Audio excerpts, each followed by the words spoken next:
Welcome to Your Donut, You Eat It. I'm your host, Sean. Tonight, I thought I would cover culture specifically. Something that I just think is so cool this weekend was Tom MacDonald and Tim Pool released tracks on Friday. Now, the music is surprisingly good. Now, I've liked Tom MacDonald, some of his stuff, some of it not so much. I like some of Tim's earlier stuff, like Will of the People. I thought was great. His last track before this one, I wasn't too big of a fan of, just not my jam. This one, I would say Tim's is good, Tom's is better.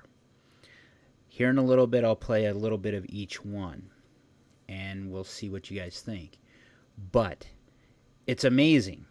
For one, Tim's is overtly political, at least the video is.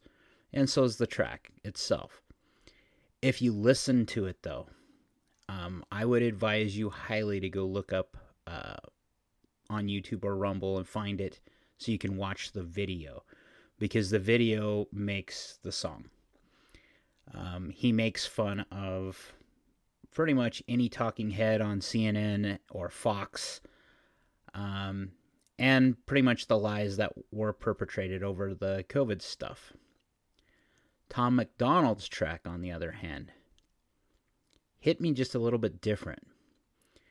And I don't know how else to put it. It is a rap song, I guess, but I would say it's way more closer to gospel. So give me just a sec, and I'll cue up Tim's track first, and we'll go off of that one for a couple seconds and see what you think.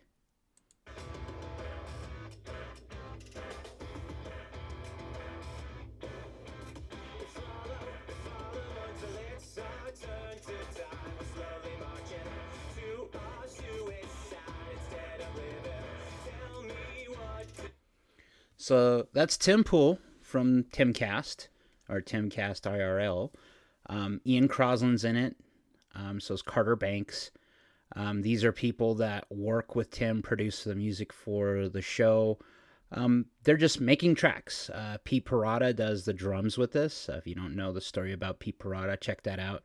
The Offspring pretty much said the man couldn't tour with him anymore, fired him because he couldn't take the vax, because his doc said he couldn't. So Tim decided to hire him as a background drummer, and they started making music.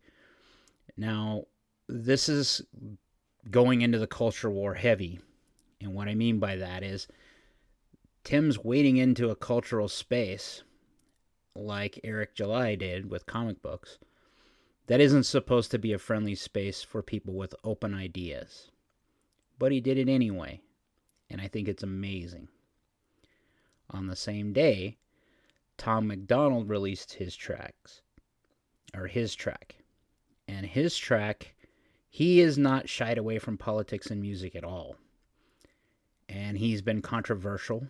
I've learned a lot about who the man is, I guess, his character. I don't know him personally, but I read about his character. I actually took some time to find out he was a Canadian-born, I think he's a naturalized American now.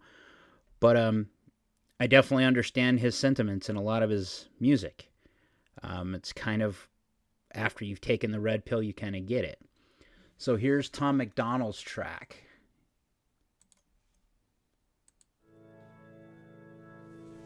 Bottom of the ninth, up against the odds, running out of time, only got one shot. When it's really do or die, when your back's against the wall, when you fighting for your life, do you believe in you or not? I'm a believer, I believe. I'm a believer, I believe. So that's Tom MacDonald's intro to his newest song. And again, Tim's was good. I think Tom's was better. I like Tom's, and it's been stuck in my head and in my playlist throughout this weekend. So I see this weekend as an amazing weekend for music. I hope they chart well. I bought both tracks. In addition to buying the tracks, I've also been playing them nonstop on Amazon where I could find them. Like, share, subscribe. We're winning. Don't forget to vote on Tuesday. If you haven't voted already, vote like it matters, because it does. Be great.